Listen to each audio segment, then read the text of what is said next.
अस्सलाम वालेकुम दोस्तों, आज की वीडियो में हम बात करेंगे जीबीपी यूएसडी के एनालिसिस के बारे में। इस वीडियो में हम सबसे पहले डिस्कस करेंगे फेड इंटरेस्ट रेट कट और इसके बाद सीओटी रिपोर्ट, और फिर हम चलेंगे टेक्निकल और फंडामेंटल एनालिसिस की तरफ, और इनको मिला के हम आपके साथ जीबीपी यूएसडी के एनालिसिस शेयर करेंगे। तो बिना वक्त ज़ाया किए चलते हैं वीडियो की तरफ। और हाँ, अगर आप हमारे चैनल पर न्यू हैं तो चैनल को सब्सक्राइब करना ना भूलें। और अगर आप फॉरेक्स में न्यू हैं और एक अच्छे ब्रोकर की तलाश में हैं तो डिस्क्रिप्शन में मौजूद बेस्ट ब्रोकर से आप अपना अकाउंट रजिस्टर कर सकते हैं। और अगर आप इंडिया से हैं तो आपके लिए बेस्ट ब्रोकर जो है वो नीचे डिस्क्रिप्शन में दिया गया है, वहाँ से रजिस्टर करें स्पेशली फॉर इंडिया। सबसे पहले बात करते हैं एफओएमसी फेडरल रिजर्व की अपकमिंग मीटिंग के बारे में, जो 30 जुलाई को होने वाली है। फेड ने सिग्नल दिया है कि वो इस मीटिंग में इंटरेस्ट रेट को चेंज नहीं करेगा, करंट रेट ही रखेगा। अब सवाल ये है, क्यों फेड रेट्स को सेम रख रहा है? एक मेजर वजह है टैरिफ्स और इंपोर्ट ड्यूटीज की अनसर्टेनिटी। इस वजह से फेड कॉशंस अप्रोच ले रहा है। 2025 में सिर्फ एक रेट कट एक्सपेक्टेड है, और वो भी सितंबर में। लेकिन 2026 में गेम चेंज हो सकता है। ट्रंप का इन्फ्लुएंस फेड पॉलिसी पे बढ़ने वाला है। नए ट्रंप सपोर्टर्स मेंबर्स एफओएमसी में शामिल हो रहे हैं। इसका मतलब 2026 में ज़्यादा रेट कट्स हो सकते हैं। अब ये समझना ज़रूरी है, जब रेट कट होता है तो नॉर्मली डॉलर की वैल्यू गिरती है, लेकिन अगर सिर्फ एक ही कट हो और वो भी डिले हो तो मार्केट क्या सोचेगा? मार्केट ये सोचेगा कि फेड अभी भी हॉकिश है, यानी कि डॉलर स्ट्रॉन्ग वाली अप्रोच ले रहा है। इस वजह से शॉर्ट टर्म में डॉलर स्ट्रॉन्ग रह सकता है, और जब डॉलर स्ट्रॉन्ग होता है तो जीबीपी यूएसडी नीचे गिरता है। लेकिन लॉन्ग टर्म में अगर ट्रंप एग्रेसिव रेट कट लेता है तो डॉलर वीक हो सकता है और जीबीपी यूएसडी ऊपर जा सकता है। सो हमें शॉर्ट टर्म और लॉन्ग टर्म दोनों पे नज़र रखनी होगी। तो इसके बाद हम देखते हैं सीओटी रिपोर्ट। तो यहाँ पर हमारे पास सीओटी रिपोर्ट ओपन है, जो कि हमें बताती है कि इस वक्त मार्केट में हेज फंड्स यानी कि इंस्टीट्यूशंस मार्केट में क्या पोजीशन ले रहे हैं, बाइंग या सेलिंग। और अगर आप भी ये रिपोर्ट पढ़ना चाहते हैं या पढ़ना सीखना चाहते हैं तो लिंक आपको जो है वो डिस्क्रिप्शन में भी मिल जाएगा, या फिर आप अपने ब्राउज़र में आएँ, यहाँ पर लिखें findforexbroker.com, और आप जब इस वेबसाइट पर आ जाते हैं तो यहाँ पर फॉरेक्स टूल्स में आएँ और सीओटी रिपोर्ट पर क्लिक करके इस पेज पर आ जाएंगे। और यहाँ पर नीचे जो है आपको यहाँ भी वीडियो मिल जाएगी, और यूट्यूब के लास्ट में भी आपको मिल जाएगी कि आप कैसे इस रिपोर्ट को पढ़ना सीख सकते हैं। ठीक है, और जब आप यहाँ पर आ जाएँ तो आपने सबसे पहले ये काम करना है, चैनल को सब्सक्राइब करना है। यहाँ पर क्लिक करके चैनल को सब्सक्राइब करना लाजमी है, ठीक है, ताकि आपको वीडियोज़ की अपडेट मिलती रहे। जैसे कि अभी हमारे पास यहाँ पर जीबीपी की सीओटी रिपोर्ट ओपन है, तो यहाँ पर आप देख सकते हैं कि इस वक्त जो है हमारे पास लास्ट वीक में 29 के पोजीशन थी, ठीक है, लेकिन अभी जो है वो पोजीशन बहुत ज़्यादा डिक्रीज़ हुई है, बहुत ज़्यादा ड्रॉप देखा गया है।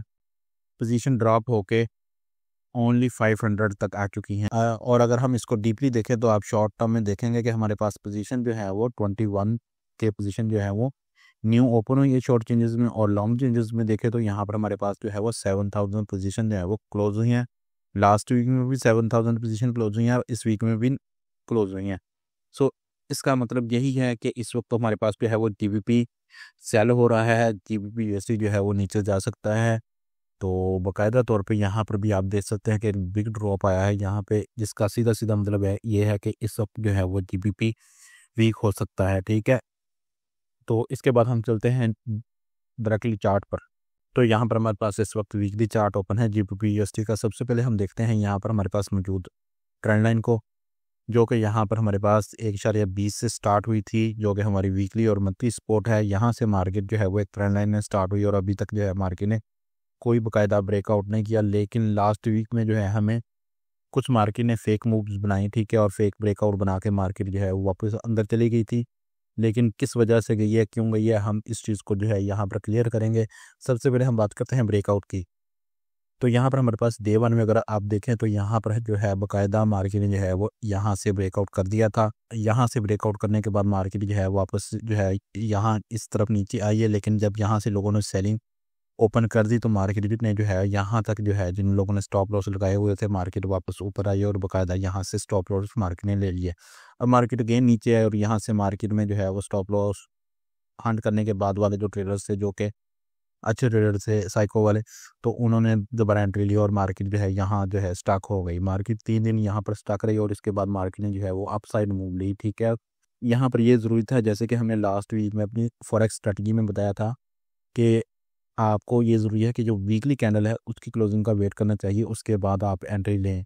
और हमने ये आपको बताया था बाकायदा स्ट्रैटेजी में कि अगर वीकली कैंडल ऊपर क्लोज होती है तो हमारी जो मार्केट मूव है जो ये अप साइड होगी। और इस वीक में जो है मार्केट ने बाकायदा जो हमने टारगेट दिया था वहाँ तक मार्केट गई है, जो हमने अपनी स्ट्रैटेजी में बताया था। स्ट्रैटेजी का लिंक जो है आपको डिस्क्रिप्शन में भी मिल जाएगा और राइट कॉर्नर में भी मिल जाएगा, ठीक है। बाकायदा उसको पूरा कंप्लीट सुने और इसके बाद जो है इस पर एक एक्सरसाइज बनाए अपनी, ठीक है। और कोई सवाल हो तो आप डिस्क्रिप्शन में पूछ सकते हैं।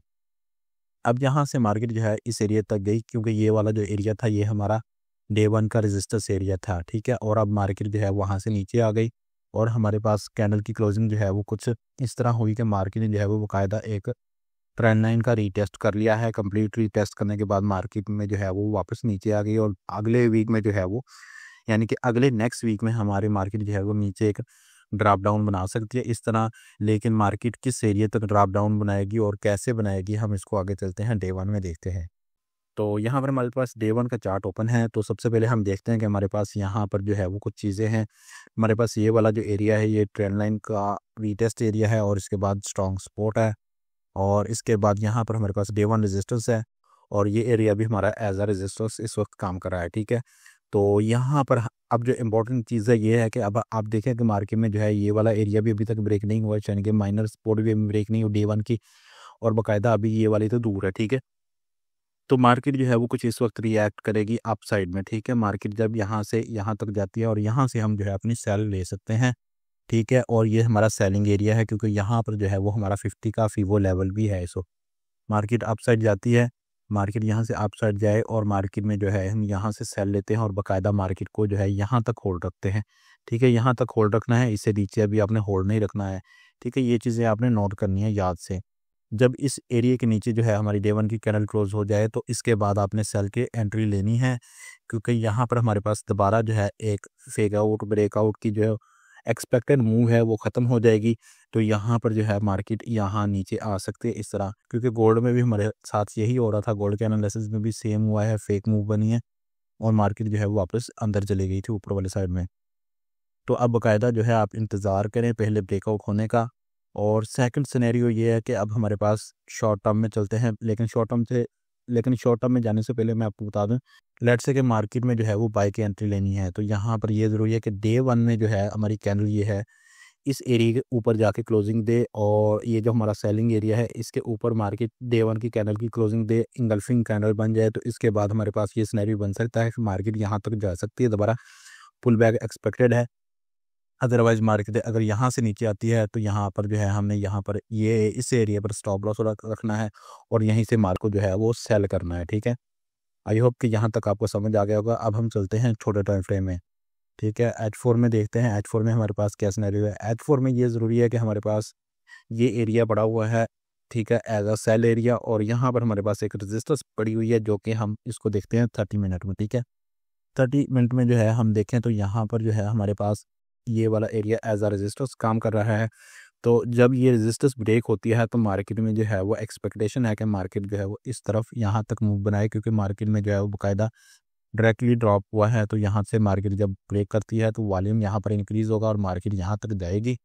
तो यहाँ से जो है आप एक बाय ले सकते हैं शॉर्ट टर्म के लिए।